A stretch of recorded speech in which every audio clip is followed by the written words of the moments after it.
Kellyanne,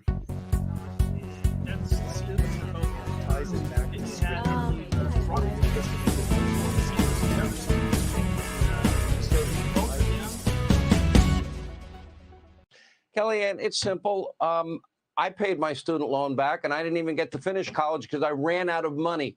Every house I've ever purchased, I used my own money, and I've been working 2 full-time jobs my entire adult life. So giving free money to people in the form of a house or in the form of loan forgiveness is not something I quite comprehend. It's not fair to the welders, the carpenters, the hairdressers, the people who chose to not go to college or who couldn't afford to go or to stay into college. Not fair for them. It's also not fair to the people who have paid off their student loans because they've made personal financial sacrifices to allow them to do that. It also is a complete farce that they already passed something misnamed as the Inflation Reduction Act and turn around and are going to make inflation worse. Economists, Obama economist Larry Summers and others are making this point, Sean, that you're going to make education more expensive by letting these colleges know that, oh, gee, every student basically has an extra $10,000. Let's just tack it on from the beginning. But in addition to that, we are making things more expensive because they continue to spend money that we don't have on things that we don't need. And let me just conclude with this. I'm hopping mad that we have an entire political party in this country, the Democrats, who don't believe in investing into opportunity scholarships, school choice, charter schools, educational freedom. All right. Calling Mom. Hello, everyone. Welcome to Miracle Mom and Michael, presented by Chat Session Productions, a division of This Way Network Enterprises. Right? Hello. Hello. You are on the air, Mom. Good morning. Good morning, one and all. I'm going to go in the comment section and see if we have any activity going on, and I'll monitor that. Did you watch the clip, Mom? Yeah, I did. Thoughts? Okay, you want me to start my rant? Yep, go. Well, never mind all the kids who've graduated and are out working and have been trying to pay off loans and all that. What about all these kids who are in college as we speak and are watching this Biden idea? If I'm in college, I'm going to go, well, gosh, what about me? Yeah, You're going to just, let me have a free ride too? What a disaster. Would you be surprised to hear me say, I think some student loan forgiveness is warranted? Is wanted? What do you mean is wanted? Warranted. That warranted? There might be a good reason for it. People are probably tuning out. What are you talking about? First of all, Carrie, good morning. I see that. Good morning, Carrie. Mom, you're already in the comment section. Look at you. And Lynn, yeah, well, I came in a little early. I'm going to say hello to Lynn B. Hello, everyone from Illinois. Good vibes. Yeah. The emojis don't come through in the comment section, but it's fine. Because I can tell when somebody's putting an emoji up. All right. So let me explain myself. Oh, student loan debt forgiveness is warranted. What is Michael saying? I'm only reflecting on something that I heard Tim Pool say, and some of you may know who Tim Pool is. Some of you may not. He would say he's left of center, but obviously the left would put him at the extreme radical right, because anybody who's anywhere toward the center is considered a radical right-wing nut by those on the far left. So Tim Pool, his argument was, and I've heard him make this a long time ago and still makes it, what he's talking about, what kind of forgiveness he's talking about is the onerous interest payments. The onerous interest payments if you're late with your student loan debt, right? So that's how insurance companies make money. It's the late fees. Like, that's what they want. They want to just extrapolate so much more money out of you than what the original agreement was. And when you're late on a payment, those fees skyrocket and exacerbate and compound the debt that a student is, racking up. I do not believe any student loan should be paid back by the government. I do not believe that. But I think any of those onerous interest payments that are currently, those are the things that need to be brought under control. Yes, a company should be allowed to make money, but within reason and not in a predatory sense. So anyway, I think it's just catering. It was a campaign promise, right? Some politicians try to keep their campaign promises, and okay, I agree with the interest part. Okay, that's my only point. So it's like, this is brazen political pandering, right? It's political pandering. Most college students are liberal or left, right? Most college students these days, or certainly most college professors, like the vast majority of the administrators, are far more leftist than the professors, and the professors are far more leftist than the students coming in, but the students are also far more left than the general population of the United States. So when we talk about our academic institutions, we're talking about an institution that has been essentially usurped from its original purpose, right? University was to create universal understanding of life, right? A university was to, elevate you from your primary and general education and to see how big the world is, not to indoctrinate you with one point of view. And that's what's happened to our educational establishment. So he's pandering to his base. That's all it is. That this student loan debt is just pandering to his base. See, I'm making you all happy. I'm doing something good. And it's literally it's one of the worst things you can do in an economic downturn, right? Print more money and pay off more free stuff. Did you recently? Gosh, I wish I could remember. I wish I could remember more of the details when I hear stuff. But there was some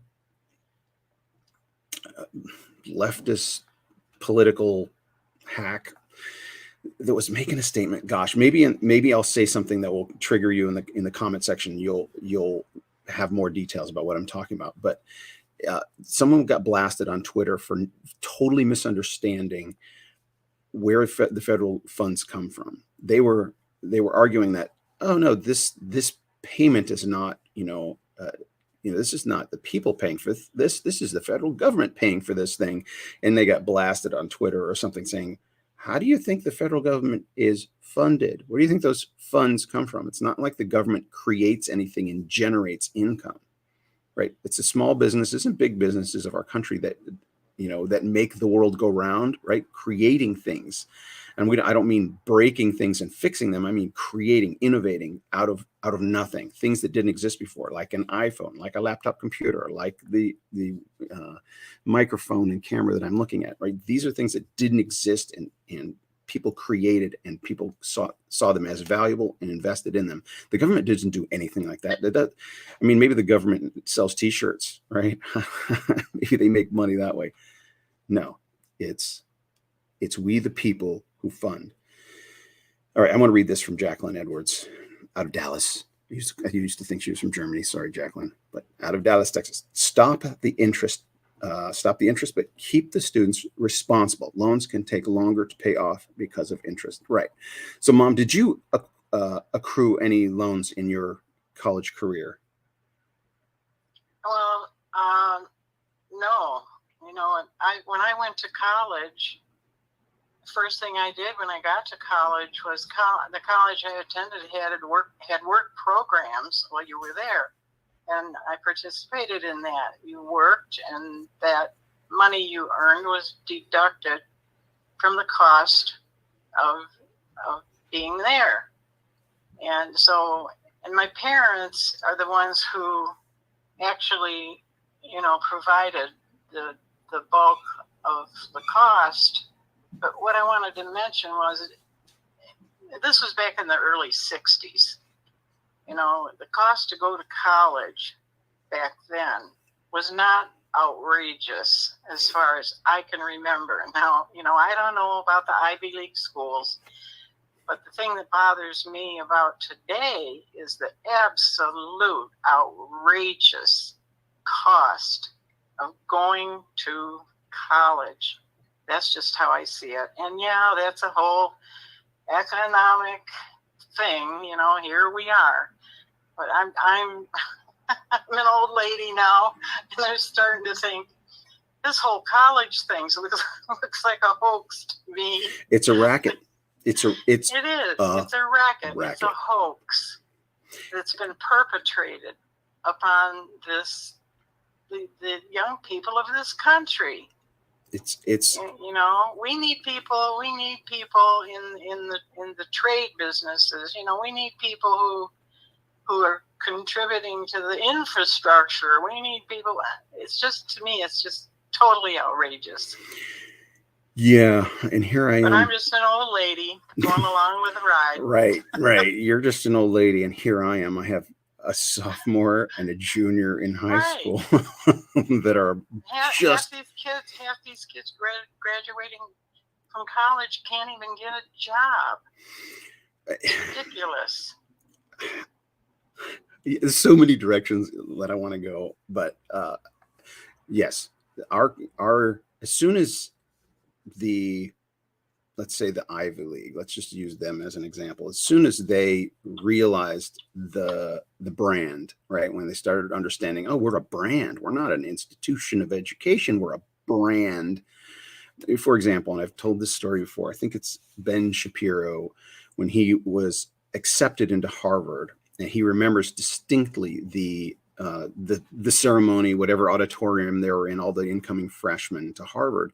And it was current Supreme Court Justice Kagan at the time, before she was a Supreme Court Justice. Kagan, she's one of the liberal judges on the court, was the introduction speaker because she was a Harvard professor at the time. And he distinctly remembers, and he recounts this, that day, this is like new incoming freshmen to Harvard. She goes, "Congratulations, you've done it." Right? You've done it. And essentially the point was, you don't have to work hard here. You don't have to study hard here. You don't have to become a better person and improve the world. You are now associated with the Harvard brand. It is accomplished. You've finished it. It's complete. It's not even about getting a good grade and graduating. You've done it. And it's like, whoa, that is not education, right? That is business. That is marketing. Now you are marketable. Forget what you know. Forget about being a good person. Forget about having a moral compass and an ethical standard. You are marketable. You can now become a Supreme Court justice or a politician, or right, because it's those Ivy League schools that feed the ruling class. More lies. All more lies. Yeah, and they know they can extract exorbitant funds because of the brand, right? How do you know how much something is worth? Oh, here we go. Let me just read Jacqueline's comment, and then I'll ask that question again. Cost must be controlled. We are paying for our youth to be indoctrinated, period. And that's like, I'm thrilled with one of the side effects, the results of the lockdowns is people started realizing, oh, you don't actually have to go to a brick and mortar building to get certain types of education, right? There are some places, some types of jobs and training, you have to be physically there to learn things. But a lot of these Ivy League schools that emphasize these social sciences, et cetera, you don't have to pay $100,000 to go to this specific location. You could sit in an igloo in Alaska and log on as long as you have a signal and get the same education, and it's for free or super cheap. And so that's exposed. But the question, oh, I talked so long. What was my question? Do you remember what my question was before? I don't know, but I have another topic. All right, let's go. Go. I don't know if this will be of interest to you or not, but there's something that caught my eye while pursuing things on the internet. This has to do with a Gallup Global Emotions Report, and it's a poll. Mm-hmm. Okay. Global emotions. Ooh. Gallup Global Emotions Report. And this poll was taken in 2021 to 2020. Okay, and what they did was they looked at 100 countries in the world. There's 195 countries on the planet. Right. And they took 100 countries. And what they did was they took a poll to find out who the world's angriest countries are, which is interesting. Anyway, and so they rated them. They went and did their polls, and in each country they selected 1,000 people and asked them certain questions. And I wanted to report who the top 3 angriest countries are in the world today. Are you ready? Before you give the results, let me just review real quick. So 1,000 people each out of 100 countries surveyed, right? Correct. So that's 100,000 people. Correct. This is, this is a good sample size. This is a really good sample size. So, in statistical analysis, it's like, you can skew all kinds of statistics depending on sample size, right? Sure. And where you go. And so, all right, go ahead. Give us the results. Are you ready? I'm watching the expression on your face for this. All right. Should I turn away? No, look full face. Country number 1, Lebanon. Country number 2, Turkey. Country number 3, Armenia.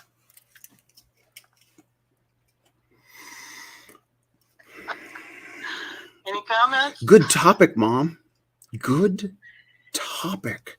And then from that, I wanted to know, from the people that they surveyed, what their anger was based on.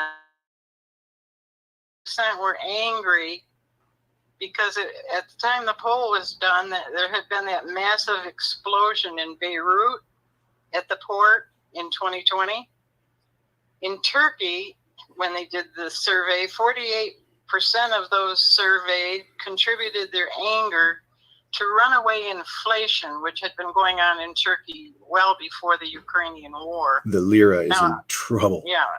Now, Armenia, 46% of those surveyed were angry because when they did this survey, there was the flare-up of war in 2020 with Azerbaijan. Azerbaijan, right. So I just thought that this was an interesting poll. Ooh, Mom. I just think the whole world is angry. That's what I think. Well, you've got to send me that link because that is huge. I'm gonna this is gonna be on my mind all day now, and actually for the rest of my life probably. Well, I can tell you this. The source, the web link source was from a German company called Statista, Statista, and it's a German company that specializes in market and consumer data. Their headquarters is in Hamburg. Yeah, well, forget about what people think about German politics. Their research is top notch. They got some serious thinkers. So that's the platform, that put up the statistics, and I happened to run across that one day, and it caught my eye. Well, so wow, anger is not always right or just. It opens up the door for evil. Okay, actually, I want to go. Not disagree actually with Jacqueline. You are absolutely correct. It opens up the door for evil. But here's the thing. The Bible says, and maybe it's not a command, but it sounds like a command. It says, be angry, right? And sin not. And sin not, right? But you can take it out of context and just use the first part.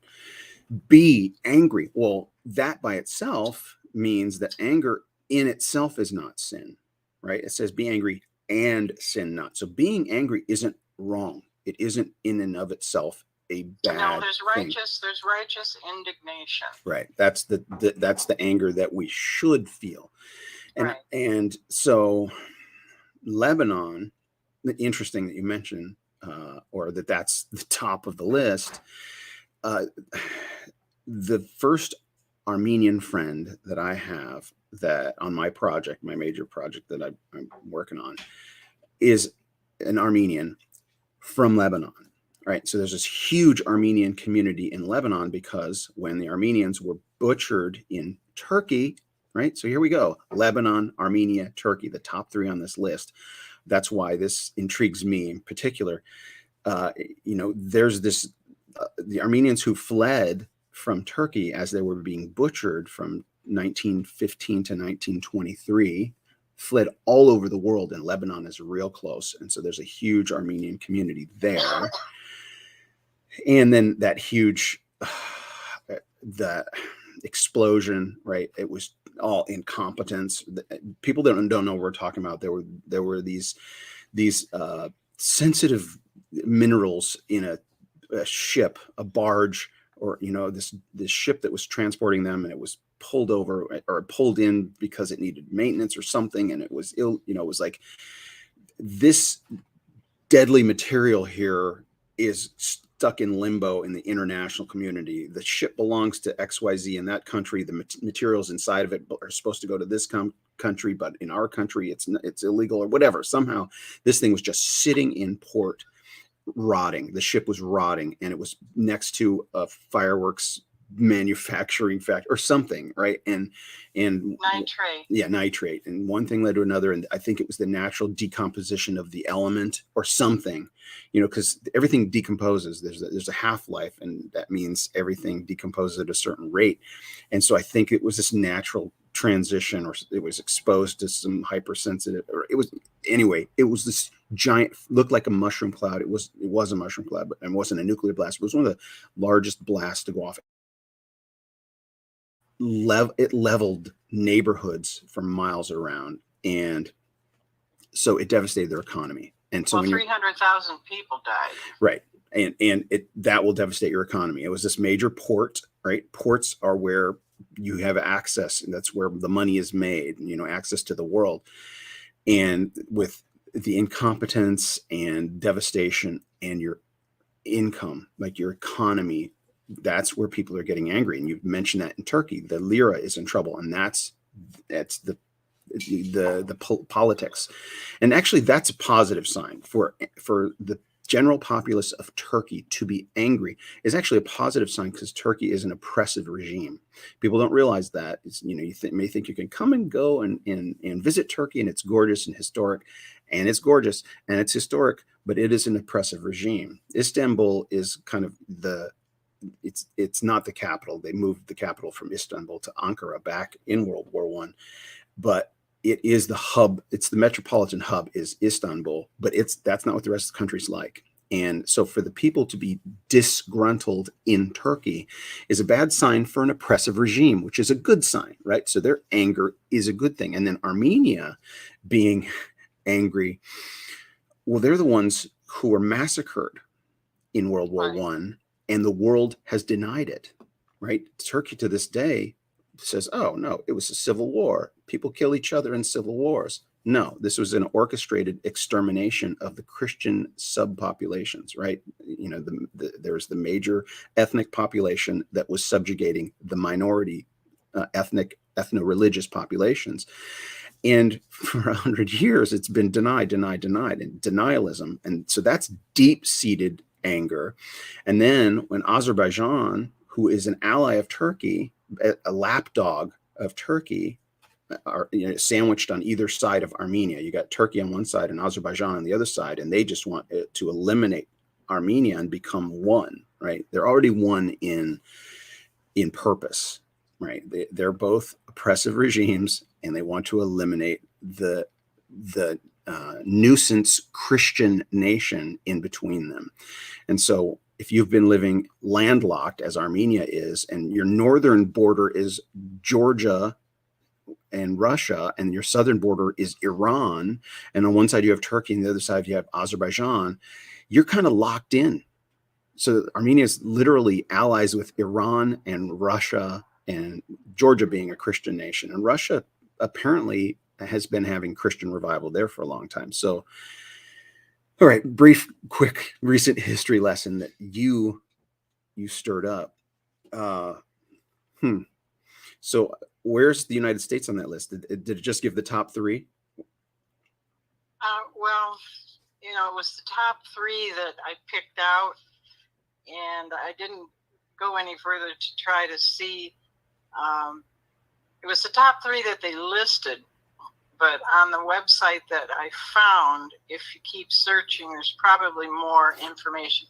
I just didn't do that, but that was my question too. I thought, I wonder if they did this poll in the United States, but I didn't go into it any further than that, because when I saw the top three, I thought, oh, Mike needs to hear this. Well, but I'm sure it can be found.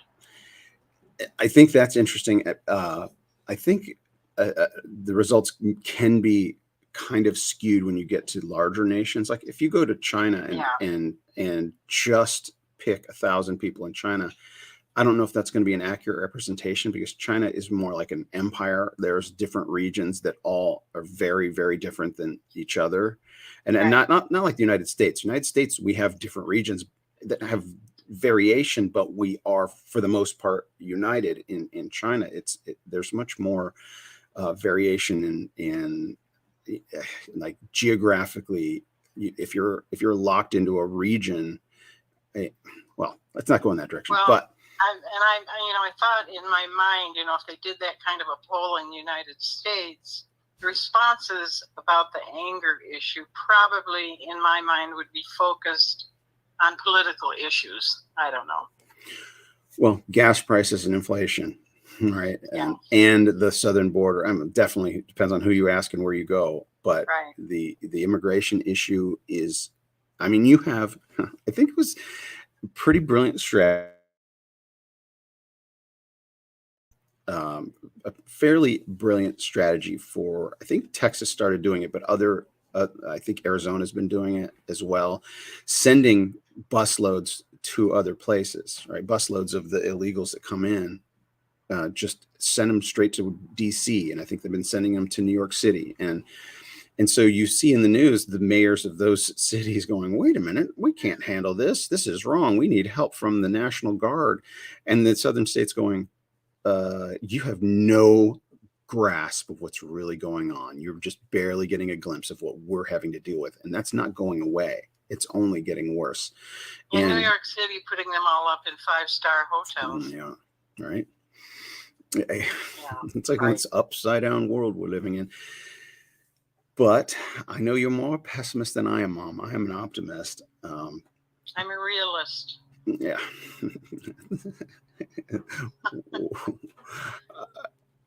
I'm a spiritualist. No. No, you're not. Right. That doesn't sound right. Spiritualist. It sounds like, but I'm full of the Spirit. I have the Spirit of God in me, and I look. He's designed me a certain way to look out at the world, and I see certain things a certain way, and we all have a unique point of view, and we all assemble things, and some things are just common sense, and some things we have to speculate about. But what I do agree with is things are going to get worse before they get better. That's how God draws people to him. All that can shake is going to shake, right? Yeah. And the things that you cling to that shake and fall away, make sure you let go of them before they fall, because you'll fall with them, right? So cling to the things that are permanent. And what is that? What's permanent? Are you asking? You got 30 seconds, Mom. Yeah. What do we? God Almighty's permanent. What other things are important that we should cling to that are permanent? It's not a trick question. Well, once again, I cling to God. Well, we're running out of time. I'll answer the question for you. We got 15 seconds left. It's family. It's me and you, Mom. I'm clinging to you. In this world, yes. I cling to you, right? You're going to live forever. right? Our relationship is eternal, right? We're gonna be able to talk like this for eternity. Anyway, love you guys. Love you guys. Tune in tomorrow. Bye.